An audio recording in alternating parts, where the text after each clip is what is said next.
Welcome to my YouTube channel Ramesh online.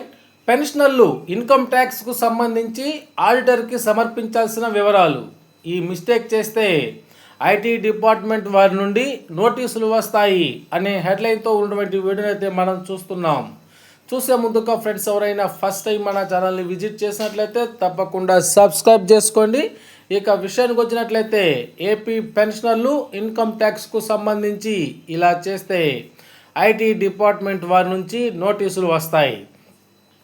Income tax assessment year 2025-26కు సంబంధించి సుమారుగా అన్ని sub ట్రెజరీల వారు ఫామ్ 16 ఇస్తున్నారు. ఇప్పటికే కొంతమంది తీసుకున్నారు, మిగిలిన వారు కూడా తీసుకోవాలి. దూర ప్రాంతాల్లో నివసిస్తున్న వారు లేదా అనారోగ్యంతో ఉన్నవారు మీకు తెలిసిన మిత్రులకు మీ పాన్ నెంబర్ మరియు సిఎఫ్ఎంఎస్ ఐడి పంపించినట్లయితే వారు తీసుకొని మీకు పంపిస్తారు. ఇన్కమ్ ట్యాక్స్కు సంబంధించిన పోర్టల్ 2 రోజుల క్రితం ఈ ఫైలింగ్ కొరకు ప్రారంభమైంది. ఇప్పటికే కొంతమంది మిత్రులు ఈ ఫైలింగ్ని పూర్తి చేసుకున్నారు. ఆదాయ పన్ను పడని వారు పే స్లిప్ ద్వారా లేదా సంవత్సర జీతము లేదా పెన్షన్తో ఈ ఫైలింగ్ని చేయించవచ్చు. ఆదాయ పన్ను పడిన వారు తప్పక ఫామ్ 16 ద్వారా చేయించుకోవాలి. వీలైనంత వరకు ఆడిటర్ ద్వారా చేయించడం మంచిది. ఆదాయ పన్ను తగ్గిస్తామని, రీఫండ్ వస్తుందని కొంతమంది ప్రలోభాలకు గురి చేస్తున్నారు. అలాంటి వారి మాటలకు స్పందించవద్దు.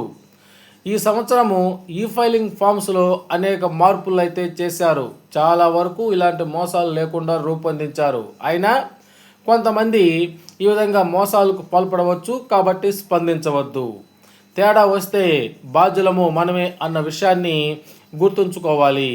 2024 మార్చి తదుపరి పదవీ విరమణ చేసిన ఉద్యోగులు మరియు ఉపాధ్యాయులు ఆదాయ పన్నుకు సంబంధించిన ఈ ఫైలింగ్ని ఎలా చేయాలో ఇప్పుడు మనం ఒకసారి తెలుసుకుందాం.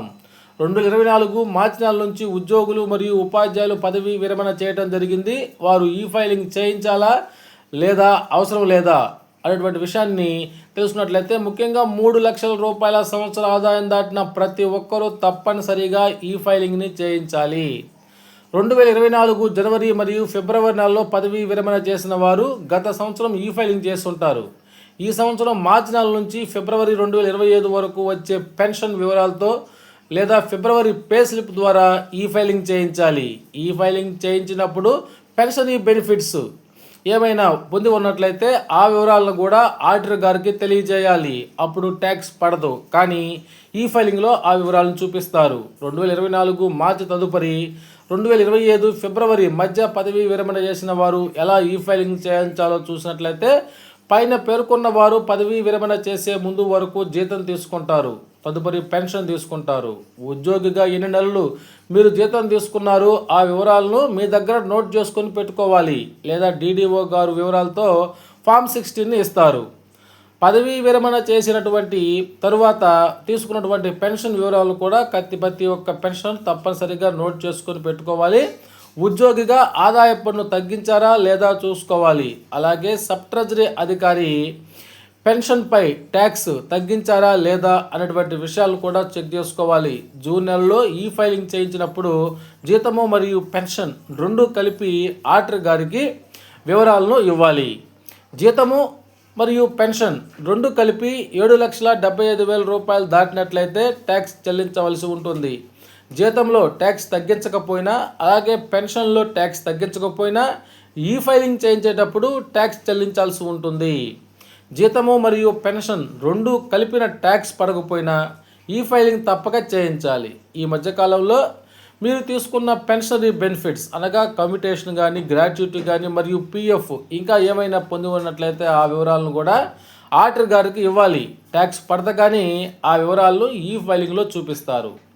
ఇక్కడ మనం ఒక గమనికను చూస్తున్నాం. జీతంలోనూ మరియు పెన్షన్లోనూ ట్యాక్స్ పడలేదని అవగాహన లేక కొంతమంది ఈ ఫైలింగ్ చేయించడం లేదు. తప్పక ఈ ఫైలింగ్ చేయించాలి. గత సంవత్సరం ఈ ఫైలింగ్ చేయించని కొంతమంది ఉద్యోగులు, పెన్షనర్లకు నోటీసులు వస్తున్నాయి. ఆ విషయాన్ని గమనించాలి. ఆదాయ పన్ను తగ్గించకపోతే ఫిబ్రవరి నెల పే స్లిప్ లేదా వివరాలతో ఈ ఫైలింగ్ చేయించవచ్చు. ట్యాక్స్ పడితే ఫామ్ 16తో ఈ ఫైలింగ్ని చేయించాలి. దానికి సంబంధించినటువంటి చివరి తేదీని చూసినట్లయితే సెప్టెంబర్ 15, 2025. ఈ లోపు అయితే ప్రతి ఒక్క ఉద్యోగి, పెన్షనరు ఈ ఫైలింగ్ చేయించాల్సి ఉంటుంది. ఈ ఫైలింగ్ చేయించకపోతే నోటీసులు వస్తున్నాయి అనేటువంటి విషయాన్ని అయితే మనం గమనించాల్సి ఉంటుంది మిత్రులారా. Okay friends, thank you.